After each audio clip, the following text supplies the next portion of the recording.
The Future Sport Podcast is brought to you by 3Advance, developers of sports tech apps that are AI-powered and UX-focused. So if you're looking to create some apps for your startup or your sports biz calls for some artificial or business intelligence, you should check out 3Advance. They're incredible. Go to 3advance.com. That's the number 3advance.com. Empire.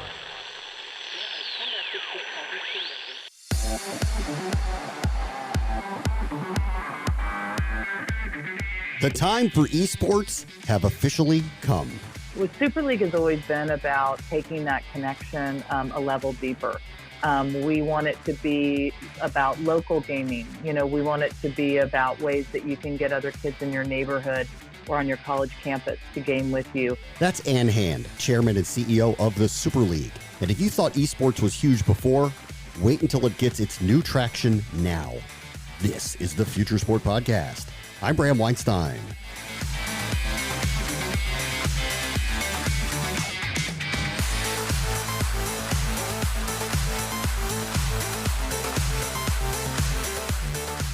Ann Hand thinks of esports like parents of a previous generation thought about Little League. And, well, there is no Little League right now. So we're going to spend the bulk of this show on esports, the opportunity presented with kids and adults alike on lockdown, and traditional sports that we watch and play on hiatus in perpetuity. Austin Smith, co-founder of Mission Control, was already converting traditional leagues into gaming centers, and he'll talk about the here, now, and not too distant future. But let's start with us oldies, who are still trying to figure out how to, quote, fill the time, because that future is now.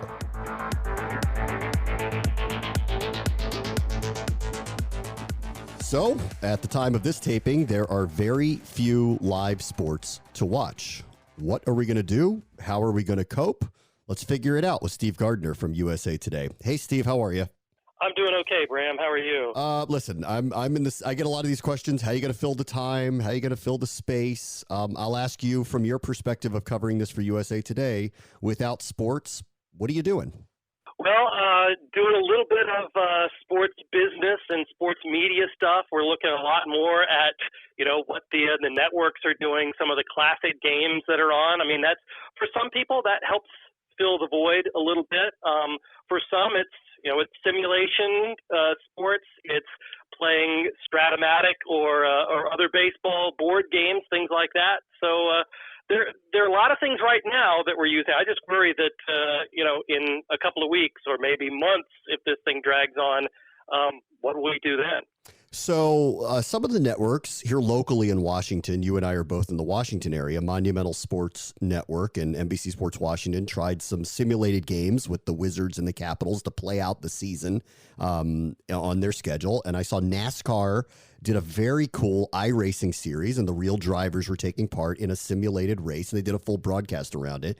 Have you gotten any sense of what the general reaction or appetite is for esports or simulated games taking the place of the real games for now? Well, I'll tell you what, it was really active. Social media was really active for those NASCAR fans that are missing their NASCAR racing. I was watching the simulation. It was, to me, who's not really into the iRacing and all of that, it was fascinating because the details were down to the pixel. I mean, you would think you were at Homestead Speedway. Their billboards were all there that are normally there. The cars looked like normal NASCAR racing cars. So I think that at least for the inaugural one, that FS1 broadcast, I think there was an awful lot of buy-in from people just because they missed the sport so much. And the fact that they actually had real NASCAR drivers and even, Dale Earnhardt Jr., who's retired but got back into the virtual car to give his fans a little bit of a jolt of excitement. So I think, to me, it seemed like the reaction to that was tremendous. And the fact that I think the drawing card for that was the fact that Denny Hamlin was actually driving his virtual car. I can see, at the 2K NBA game, for instance, you may not have John Wall or Bradley Beal or somebody like that shooting the jump shots, but you actually had the NASCAR drivers there doing all the moves and passing and all that sort of stuff. So I think that was what was the draw. Yeah, I'll give them this. Listen, they're trying to be creative here. They have a lot of time to fill as well. There's all these holes in their windows. They're trying to feed the sports fan the best that they can. This podcast obviously is dedicated to sports and technology, and we talk a lot about the business of sports. And since you're kind of following that now, I do wonder, as you've kind of talked to people throughout the industry, who's taking advantage of this time? I mean, there's got to be some opportunities that are out there because of the void in live sporting events. Yeah, I mean, that's a great point. I don't really get a sense that anybody is leveraging it. Obviously, the big networks that have this treasure trove of recorded games that they can trot out, CBS Sports Network playing all of these classic NCAA tournament games. I don't think I would be looking at CBS Sports Network, even though, I'm in sports media myself. I don't think I would be tuning to them, for instance, in mid-afternoon on a weekday. But I think I will. They're showing the Virginia Elite Eight game that they had against Purdue later on in the day. And so, wow, I remember that game. That was a thrilling game. I'll watch that. So I think they may have a little bit of an advantage there. But beyond that, it's hard to say who's really able to do that. I mean, because the studio shows, the debate shows, talk shows don't have their full arsenal because they don't have everybody in the same room together. From being in broadcast media for a long time, the chemistry, the broadcast partner being in the same studio is huge. And it's hard to recreate that when you're on one screen in one location and somebody else is on another screen in another location. Yeah, tell me about it. I mean, it's just, this has been unusual, but, there is opportunity here to reset, be creative, and think about things. And I know at the time that we're taping this is very early in this process. Everything's really only been shut down for about a week now. I am interested to see how the networks, the leagues, all the burgeoning type of leagues like eSports try to attack this if this is going to go on for an extended period of time, because there is opportunity here in front of them. Yeah, and I think we'll see, as the Major League Baseball season is set to, would have been set to start this week, as we're taping, I think there's that feeling of, okay, now we're missing something from another sport, and I think one of the things I see that Stratomatic is going to simulate day by day as the baseball season goes on, starting on opening day. So they're going to simulate all 15 games that would have been played as baseball started its season, and release those all at once, and you can see box scores, and I think that's, if nothing else, for baseball fans, just to see, oh wow, the Nationals would have had Max Scherzer on the mound for opening day, and oh look, he threw a 3-hit shutout, and how about that? The defense of the title is off to a great start. I think the day-to-day thing, I think that's what I miss the most. Yeah. Is that we measure our days a lot of times about what's happening in sports, and there are games on the weekends, a weekend series for baseball, or football games if we get to that part. That Saturday is college football and the NFL is Sunday and Monday and all that sort of stuff, and we kind of build our weeks along with that with fantasy sports as well. We build the weeks based on when the week starts and what games are being played. So that's, I think, one of the biggest adjustments for sports fans is not having that and not knowing what day it is. Yeah, I think it's going to be a major, whenever one of the leagues comes forward and says, even if they start playing without fans there, whenever they say they're going to do that, it's going to be a big mood adjustment for the rest of the nation, just to know that it's coming back and it's something that's familiar and it's part of your life. And when it starts to come back, I think it's going to make a major difference in the general overall panic and attitude of the country. Yeah, I think, the NFL is kind of carrying things with free agency being an active thing that's going on that you don't need people in a stadium to take care of. So that's kind of feeding us for a little bit. But how much longer can we wait? And, they're not going to be Tom Brady signing a contract with somebody new every day. So don't know how long that's going to last. Well, if he could demand a trade, it would make our lives a lot easier for the next couple of weeks. Right. Steve He'll Gardner. play for all teams. Yeah, please trade everybody. Steve Gardner from USA Today. Thanks so much for joining us, Steve. Thank you, Bram. Up next, Ann Hand, CEO of the Super League, on gaming going to everyone's forefront. This is the Future Sport Podcast.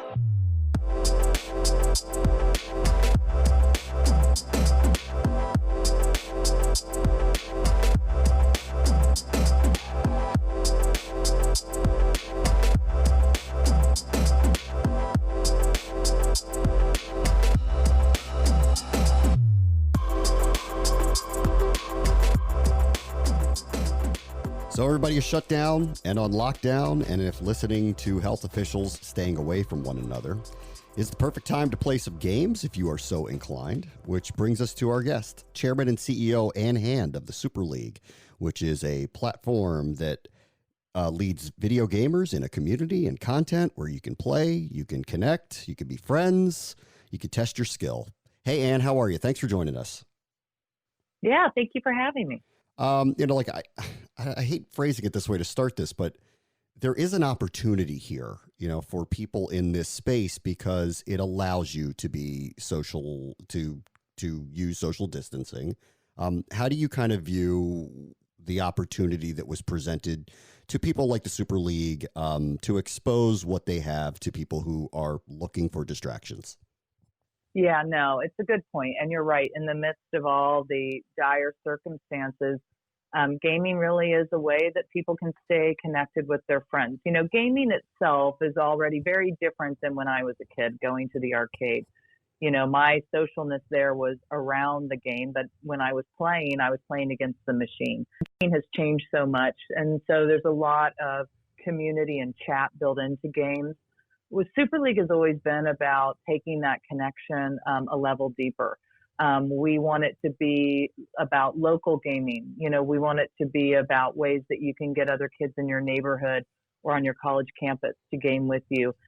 Because we know that the more you know the people in real life that you game with, just the gaming's more fun, it's better, there's no risk of toxicity in gaming. And so I say all that as a foundation for where we are today. In many ways, gaming is not only the preferred form of entertainment for Gen Z and millennials, it's bigger than TV, it's 3 times the size of the film box office globally. But now in a world of coronavirus, it is becoming really one of the stickiest ways that young people can still feel like they're having an opportunity to be social while being at home and to try to be a counterpunch to what could right now feel like a lot of desocialization, isolation. So we're very fortunate that we have a bit of a recession-resilient business model and have been able to see a pretty significant increase of engagement over the last 2 weeks. Yeah, I'm in the same one, podcasting. I can do it anywhere. So, Right. it kind of still, business keeps moving along here. So for some that are fortunate like this, there is that possibility. Let me ask the one big question, just from a parent's point of view, which is there's going to be a lot of kids. They are going to be home a lot. I am sure you hear this all the time from parents who say, how much time will they be in front of a screen or playing? What do you say back to parents now where they have a ton of time on their hands and a ton of time to fill? Yeah, it's the same thing I really said to them 4 or 5 years ago when we started Super League, and to brand partners and investors as well. We are in many ways, this notion of creating positive game connections, wrapping kind of the spirit of Little League or a recreational league around gaming is in many ways an antidote to screen time. This is a way for your kids to participate in a gaming experience, but do so in a way that also introduces them to new friends, teaches them about teamwork and collaboration. And so often when I'm talking to parents, they say, gosh, if my son or daughter is going to spend time gaming, this is the way I want them to game, because they're learning about a lot of other important things that they can apply to other aspects of their life. The beautiful thing for us, especially around our youth league product, the MindHut is a 24/7 gaming portal. Parents love it because they can go to MindHut and they can set up a private server for their son or daughter. And what that means is that you can set up a server or a private room, and your kids can invite specifically their friends to join them and game with them, and they're the people you know and trust for them to game with. And so it's considered a safer way to game for parents because Again, you're not just getting on some random website and playing a game and having really no idea who else is in that game with your child. This is where you can personally invite your known kind of friends. It also has a social aspect to it. So it's kind of like Facebook meets a fun Minecraft gameplay forum.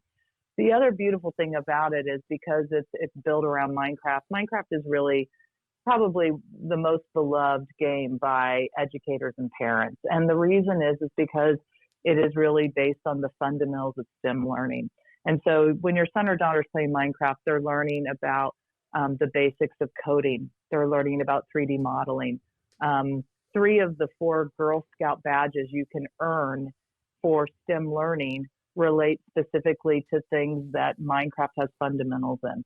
And so there's a reason that there's also Minecraft EDU versions, because increasingly teachers are using it in the classroom. It's a lot more fun way to learn about speedometry instead of reading about it in a book, to inside a game actually learn how to get a car to be able to make a cool jump, over an obstacle. And so we're fortunate that that kind of better, safer way to game that's always been kind of the core principle of the company.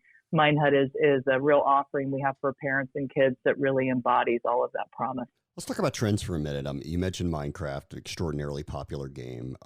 We follow in the competitive leagues things like League of Legends and the Overwatch League and that type of thing. What are you seeing out there that maybe the gamers are starting to lean towards that isn't quite of that realm yet, but getting there? Yeah, so you've got these kind of crown jewel games for the professional eSports layer. So you mentioned League of Legends and Overwatch. League of Legends as well is an exceptional game to have your teenager play. It's kind of like the best version of the complexities and thinking power you get at chess. It has deep layers of strategy and critical thinking. And so there's all different genres of games that can really developmentally do a lot for your son or daughter. But what we're seeing right now with those games is that the people who are exceptionally good at those games, the amateurs that Super League is here to service, right now when they're at home alone and even pre-coronavirus, there's only so many ways they can play that game. They can just kind of keep jumping into queues or partnering up and playing with friends. But there's not a lot of new constructs to play that game in a different way. And it really is no different, I often say, than, I play tennis as a kid. I went to tennis camp. I took tennis lessons. At some point, I wanted a different experience. I wanted to join a team. And so that's the beauty of starting to offer mainstream or recreational esports, is it's allowing for these people who are playing these more advanced games a chance to finally compete and kind of like their moment in the pros. And so Super League offers a lot of online tournament structures that enable those people who are right now spending more time at home and more time gaming to test their skills in different ways and get their talents noticed. Let me go back to a couple of things that you talked about, which is, it does have this kind of feel of Little League, so it is attractive to a younger audience. The games clearly, for people my age, are very different now than they were when I was playing as a young person. And then there's the safety issue. Can you kind of go through the tech and how you see ensuring the safety of the people who are playing as they connect virtually with one another? So yes, absolutely. When you talk about both our youth product, Minecraft, which is more skewed at that kind of 8 to 14-year-old, or our older products, which things like League of Legends, PUBG Mobile, Clash Royale, CSGO, those tournaments are more in that 16 to 28-year-old category. In both cases, we have a couple ways that we really ensure a good sportsmanship and a safe culture. We obviously monitor chat, and we've built in a lot of functionality. But first and foremost, we establish a pretty strict code of conduct. And I think it is a place where Super League has really differentiated itself, is that we really enforce that code of conduct. So we haven't been afraid to ban players the moment that those codes are tripped. And it's important, too, that what's happened over time is that then the community itself starts to self-regulate. So once those people are made an example of, we start to find the community say, hey, this might not be a place for you, player A or B, because, you want to play this game in a different way. Maybe you want to cheat, or maybe you just want to chat in a way that is negative to the other players. And so I'm pretty proud of, you can't eliminate all of that, but we have pretty active monitoring systems, and we move very swiftly when we see anything that kind of violates that code of conduct sportsmanship requirement that we have. You had mentioned, and we've been following this too, that there are teams on college campuses, and now conferences are talking about putting together competitions. Where do you see that going, the level of potential scholarship gamers at campuses around the country? Yeah, I mean, right now you've already got these active college clubs, right? And they're everything just like in regular Division I, sports. You've got your Division I team, but then, you also have everything down to intramurals for the more casual player of that sport happening on that college campus.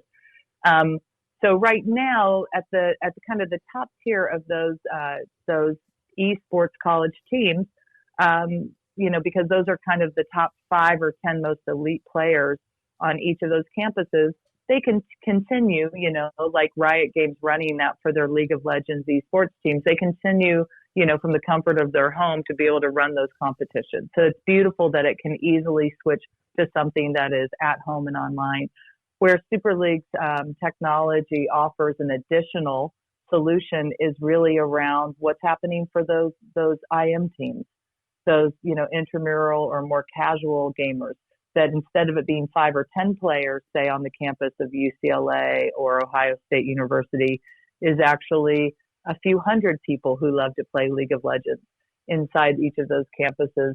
And what we can do is start to offer a solution for them to stay connected. Because the way they were staying connected before is they were walking over to the local computer or LAN center, or maybe hanging out in a dorm room together. And we can actually run competitions and leagues to keep them connected from their homes as well. We've already had several traditional even sports leagues reach out to us. So everything from a professional sports league that's saying, hey, we may not be having our season of basketball this year or baseball, but a lot of our players are gamers too. Maybe there's something neat we can do to help them connect to all their fans who happen to be gamers.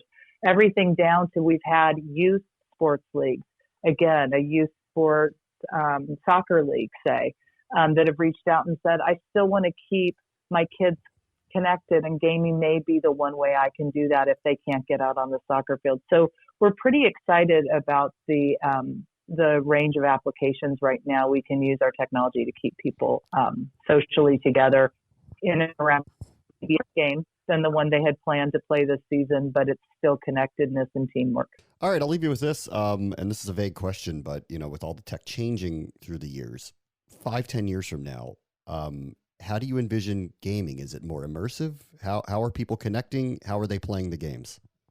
Yeah, I think that the difference will be that the infrastructure that Super League and others offer will really have established it no different than the ranges that you see from, call it a sport like basketball. You can drive down the road on any given day, usually pre-coronavirus, and you can see a pickup basketball game.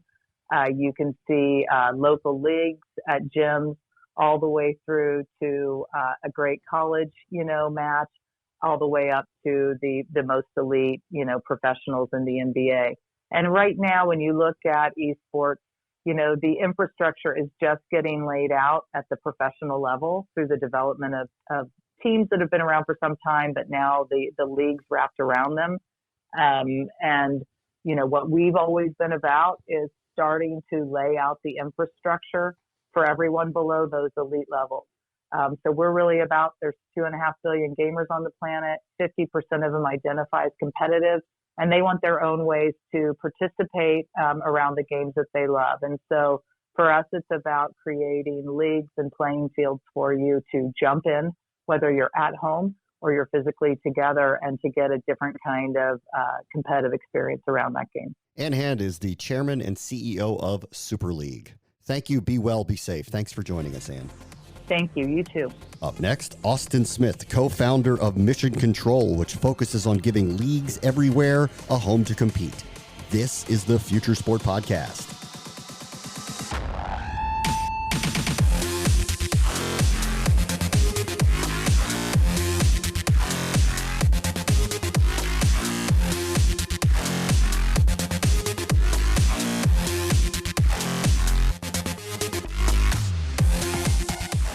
The Future Sport Podcast is brought to you by 3Advance. So let's take a moment to thank our friends at 3Advance. These guys are ranked one of the nation's top app developers. Their user experience and cloud expertise has helped grow a bunch of sports tech startups, including Team Builder, T-Box Tour, and In-Game Fantasy. So if you're looking for a development partner to bring your future sport tech to life, look these guys up.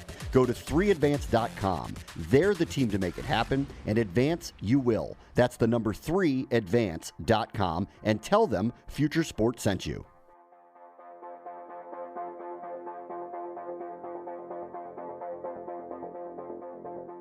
So we're all stuck inside, and that means there is some opportunities. If you aren't has gotten full on in esports, here's your opportunity to learn all about it. And let's welcome in our guest, Austin Smith, who's the co-founder of Mission Control, which is a platform that allows workplaces, community centers, and college clubs to conduct their own esports leagues. Hey, Austin, how are you? Thanks for joining us. I'm doing great. Thanks for having me. Let's start with what Mission Control is and does. Sure. So Mission Control is a B2B SaaS platform for rec league esports. Essentially, it's not too far off any other league management platform. It just focuses on conducting esports leagues or video game leagues rather than your typical basketball or kickball league.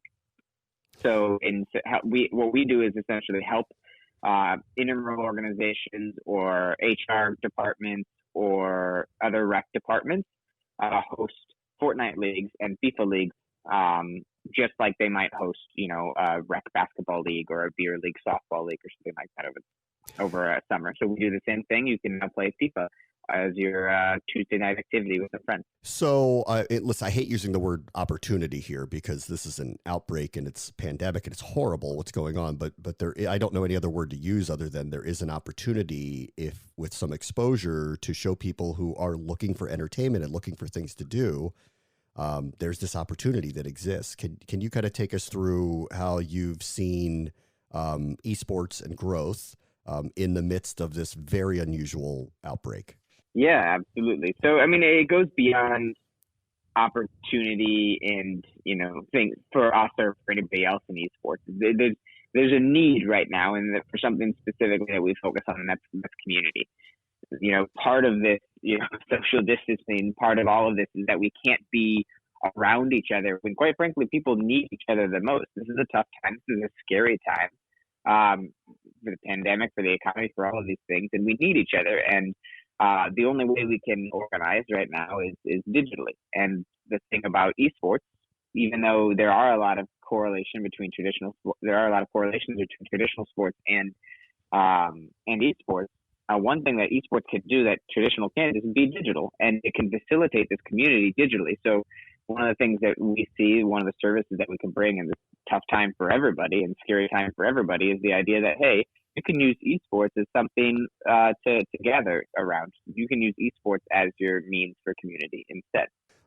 So let's just say here I am. I'm not a league. I'm not a campus, but I'm looking for something to do. I've got enthusiasts. We want to play a certain game together. Can I work with you? How do I work with you? Well, absolutely. So we primarily serve organizations at this point, and that means working with community organizations that host rec leagues. So that might be an HR department. So you can bring our services, Mission Control, to your HR department and say, hey, well, we're all working from home. Here's a way for us to be together. You could also say, check out your local, sports sports leagues. So there's a whole bunch of adult rec league groups that work with us through the SSIA. There's also a couple of brands and Parks and Rec departments that work through us. So there's a good possibility, especially if you're in an area like Dallas or Tulsa or St. Louis, you might already have a community group organizing eSport rec leagues in your area. All you have to do is download Mission Control and find them. You're probably following this very closely, which is the trends of the games, of what people want to play. I know it's very early at the time that we're taping this in everyone really being lockdown. Are you seeing changing tastes or changing trends by the fact that there are people that may not have done a lot of esports but are looking into it now?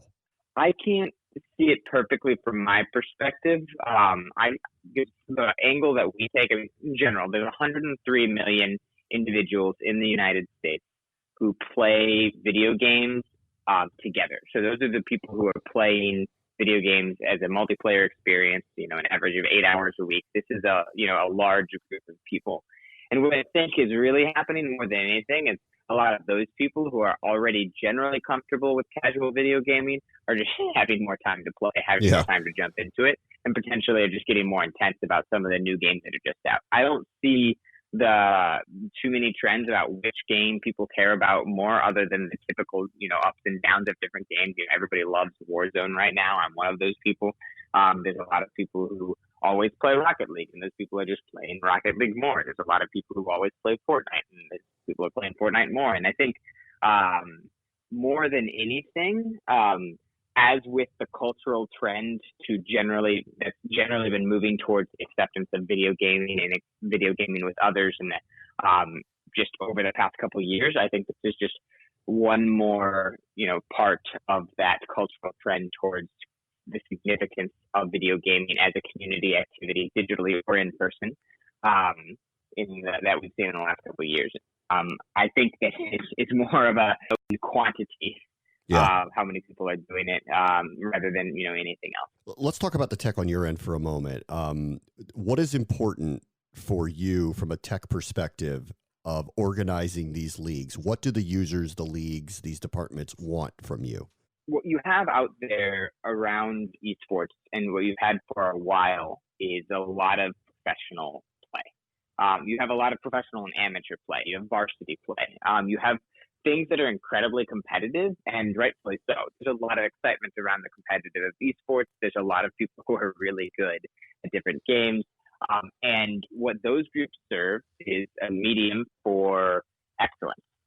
For excellence in esports, for excellence in gaming. They focus on the competitive experience.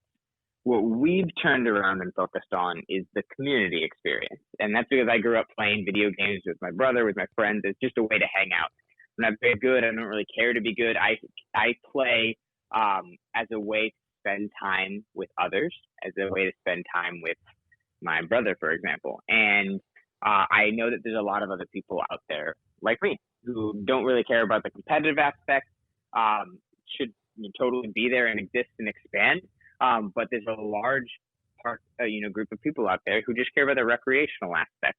And that's where we focus on the tech side to create a very focused community experience that's delivering the amenity of a social experience. And more so than, hey, you can win $100,000. No, hey, you might win a t-shirt, but what you're really doing is getting the schedule of every Tuesday night to spend time with your friends, doing something you find entertaining, like Warzone. And it's not much crazier than that. The tech is focused on a community experience. It's focused on group chats and then gifts, and maybe ribbing people a little bit about getting them on a headshot in Warzone or whatever it might have been. That's where the focus is, and not so much on seeing who can win first place. Yeah, I mean, listen, that's my experience with it, and clearly with very different video game. I'm older than you, very different video games and the technology there, but it was a casual experience. It was a way for us just to get together and have fun with one another, and there was no money on the line, and it was trash talking. It had nothing more than nothing more than that. Do you think as this industry has kind of exploded here in interest, that part of it was forgotten, that the focus went too far on the professional aspect of it and less away from actually this is just something a lot of people want to do, and not unlike backyard basketball games, 99.9% of the people are not going to play in the NBA. Oh, and that's exactly what this is all based upon. And I wouldn't say that it's forgotten. I just would say that it developed differently, and it needed, two specific things to develop. And that is one, the cultural, thing that I mentioned earlier, where, first, you have things for a couple of years boil up to where Fortnite suddenly is this massive phenomenon where everybody plays it, boys and girls, all these ages, all these different demographics. And the reason is because they really did a great job of promoting that. Fortnite gaming is for everybody, and just play with your friends, squad up, where are we dropping? Like that was the whole idea of that experience. And that was a big cultural milestone for a lot of people, that just, hey, gaming and nerdy gaming, beyond just, hey, I'm going to play Madden with my guys, is acceptable and okay and fun. So that was one thing. But the second thing is the technological aspect, and that's just the idea that people can easily play together. Yeah. My brother plays on PC a lot. My best friends play on PlayStation, but I have an Xbox. So if you don't have cross-platform play, we can't play together. And just for the other night, the first time, hanging out in quarantine, I played online with one of my buddies, one of my best friends, who also loves video games. We had never played online together before because he likes to use PC and I like to use Xbox. He's one of my closest friends. I was the best man at his wedding. And why aren't we gaming together? Because cross-platform wasn't enabled on certain games until more recently. And we just got into that. So there's some technical things that, there's small barriers, but now that they're removed, have caused a massive impact. So suddenly you don't have to worry about just getting 6 people together for your League of Legends professional game on one team, on one console and so on. That now 103 million people can easily get together on Fortnite or Rocket League or Call of Duty because they're all cross-platform. So problem, it doesn't matter. Those small barriers aren't there, and culturally it's a lot more acceptable. So I think it was forgotten in that it wasn't focused on, but I think there's a couple of natural things you just had to wait for, and now it's just the perfect time, the perfect storm between the cultural and technological aspects that say, hey, now let's use this as a social gathering tool. Let's play eSports like we play beer league softball and spend time together, and especially when we can't spend time together physically, let's do so digitally. Yeah, listen, there's not a lot good coming out of a spread of a virus like this, but the creativity and the outside-the-box thinking is one of them, and you guys clearly are at the forefront of it. It's very interesting. Austin Smith is the co-founder of Mission Control. Austin, thank you so much for joining us. All right, thank you. That will do it for us this week. As always, the future is now. This is the Future Sport Podcast. I'm Bram Weinstein.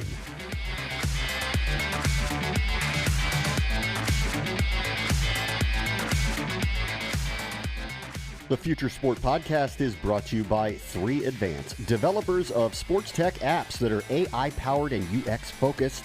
So if you're looking to create some apps for your startup or your sports biz calls for some artificial or business intelligence, you should check out 3 Advanced. They're incredible. Go to 3advanced.com. That's the number 3advanced.com.